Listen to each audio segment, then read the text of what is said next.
అనేది మాత్రం ఖచ్చితంగా అందరి దృష్టిలో వెళ్ళిపోతుంది. ఎగ్జాక్ట్లీ. సో డీలిమిటేషన్ తర్వాత కనుక మన మహిళా బిల్లు ఇదైతే మనకు తెలంగాణలో అసెంబ్లీ సీట్లు 119 ఇప్పుడు ఉంటే 179కి వెళ్తాయి. అంటే ప్లస్ 60లో 33% అంటే సూపర్ ఉంటుంది, మనకి మామూలుగా ఉండదు, చాలా మామూలుగా ఉండదు. కరెక్ట్. మరో యాక్చువల్లీ ఇందులో నుండి ఎంతమంది ఇందిరా గాంధీలు పుడతారో, ఎంతమంది మమతా బెనర్జీలు పుడతారో, ఎంతమంది తమిళనాడు ముఖ్యమంత్రి జయలలిత లాగా ఎంతమంది తయారవుతారో, ఎవరున్నారో మనం చెప్పలేము. నిజంగా ఏంది అంటే మనం ఊహించిన కూడా ఊహించలేము. అప్పుడొకప్పుడు జయలలిత గారు సీఎం అవుతారని ఎవరైనా అనుకున్నారా? అలా అలా అలా వెళ్ళిపోయింది. తను తమిళనాడు గవర్నమెంట్ ని శాసించింది ఒక మహిళగా. నిజంగా ఆమె ఎంతమందికి ఒక ఎగ్జాంపుల్, ఎంతమందికి ఆమె ఒక అమ్మ. అది ఎంత బాగా తమిళనాడు గవర్నమెంట్ ని ఆమె చూపించగలిగింది. కాబట్టి ఏంటంటే ఖచ్చితంగా తెలంగాణలో కూడా అదే నేను ఒక తెలంగాణ మహిళగా మాట్లాడితే ఏంటంటే మన దేశం గురించి మాట్లాడుకున్నా, నేనున్న రాష్ట్రం గురించి మాట్లాడుకున్నా, నిజంగా అట్లాంటి వాళ్ళు ఎంతో మంది ముందుకు వస్తారు. అట్లాంటి వాళ్ళు ఎంతో మంది రావచ్చు కూడా, చెప్పలేం కూడా మనం. నిజంగా అందరూ కూడా ఏంటంటే ఇప్పుడు చూస్తున్నటువంటి రాజ్ న్యూస్ వ్యూవర్స్ కావచ్చు, లేదంటే బయట కావచ్చు, అందరూ కూడా ఏంటంటే ఖచ్చితంగా పక్కా 33% రిజర్వేషన్ కావాలి అని చెప్పేసి అందరూ ఓటింగ్ లాగా జర మోడీకో లేదంటే అపోజిట్ వర్షన్లో ఉన్న వాళ్ళకు ఒక మెయిల్ లేదంటే ఒక ఓటింగ్ పంపించేస్తే తొందరగా బిల్ పాస్ అవుతుంది.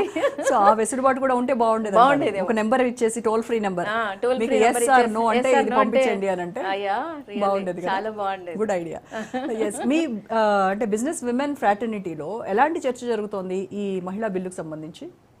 యా అండి, నిజంగా అంటే ఎంతో మంది ఇప్పుడు మాలాగా బిజినెస్ లో ఉన్న వాళ్ళు ఏంటంటే ఓకే ఒక స్థాయి వరకు బిజినెస్ ఆలోచిస్తారు. ఆ తర్వాత నిజంగా పొలిటికల్ ఆపర్చునిటీ వస్తే మాదంటూ సత్తా అయింది చూపిద్దాం. మాదంటూ సత్తా ఇన్ ద సెన్స్ ఏంటంటే ఏదైనా ఇళ్ళగా కానీ పండుగ కానీ కాదు, ఏదైనా సరే ఈ రోజుల్లో ఏంటంటే మనకు ఒక సీట్ వచ్చింది అంటే దాన్ని ఎంత భద్రతగా మనం కాపాడుకోవాలి.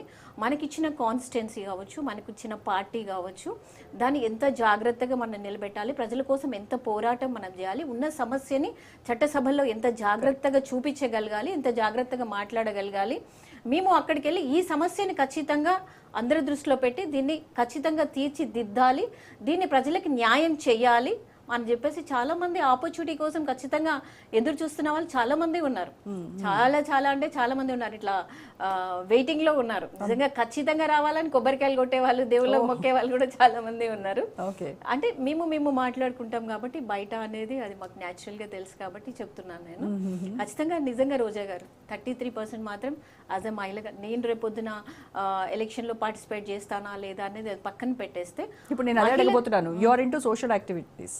మీరు అది ఎక్కడైనా ఏదైనా ప్రాబ్లం అంటే మీరు స్పందిస్తారు, మీరు అక్కడికి వెళ్తారు, మీరు చేస్తూ ఉన్నారు. సో కొంతకాలంగా సమాజ సేవ చేస్తూ ఉన్నారు, ఇటు గో సేవ చేస్తూ ఉన్నారు, ఇవన్నీ చేస్తున్నారు. సో ప్రజలకు సేవ చేసేటువంటి అవకాశం కోసం మీరు వెయిట్ చేస్తున్నారా? చట్టసభల్లో ఇన్ ఫ్యూచర్ మేము మంజులారావు జూపల్లిని చూడొచ్చా? అవకాశం అంటూ వస్తే ఖచ్చితంగా దాన్ని ఎవరు కాదన్నారు, చూడాలి ఖచ్చితంగా పక్కా. నిజంగా అలాంటి ఆపర్చునిటీ వస్తే నిజంగా ఒక మంచి కాన్స్టిట్యున్సీ కానీ లేదు మంచి పార్టీ నుండి ఇట్లా వస్తే వెళ్ళొచ్చు, చెప్పలేము దాన్ని. అదేమీ లేదు నేను వెళ్ళను అదేది లేదు.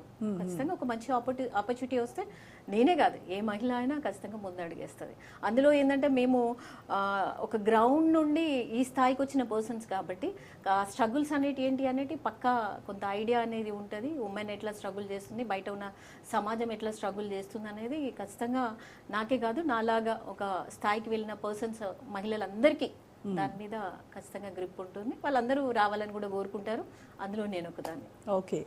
అయితే ఇక్కడ అంటే ప్రతిపక్షాలు చెప్తున్నట్టుగా ఎవరైతే అపోజ్ చేస్తున్నారో వాళ్ళు ఈ బిల్లు గురించి మాట్లాడుతున్నారో వాళ్ళు చెప్పేది ఏంటంటే దక్షిణాది రాష్ట్రాలు పక్కాగా ఒక ప్రణాళిక ప్రకారం కుటుంబ నియంత్రణను పాటించాయి. ఎందుకంటే మన విపరీతంగా జనాభా పెరిగిపోతుంది కాబట్టి సంజయ్ గారిని తీసుకొచ్చినటువంటి అప్పట్లో కుటుంబ నియంత్రణను పాటించాలి, అప్పుడే రాష్ట్రాలు అభివృద్ధి చెందుతాయి అని చెప్పేసి దానికి ప్రోత్సాహకాలు కూడా ఇచ్చారు.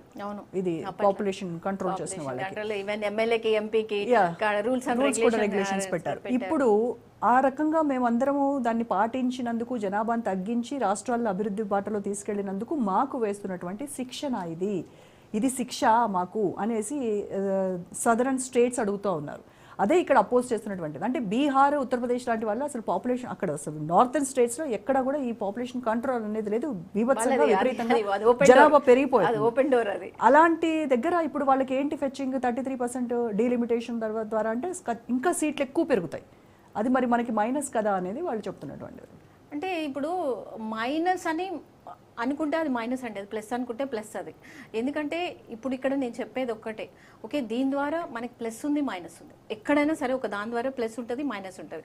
కాకపోతే ఇది ఏదైతే కుటుంబం ఏదైతే ఉందో, ఒకరికి ఇద్దరు అన్న కాన్సెప్ట్ ఏదైతే ఉందో అది గుడ్ కాన్సెప్ట్ అనే నేను చెప్తాను. ఎందుకు అంటే ఈ రోజుల్లో ఇప్పుడున్న సమాజం ఏదైతే ఉందో, బయట మనం చూస్తూ ఉంటే ఆర్థికంగా ఎంత గ్రోత్ ఉంది అనేది అందరికీ తెలిసిన విషయం, ఖర్చు ఎంత పెరిగింది అనేది అందరికీ తెలిసిన విషయమే.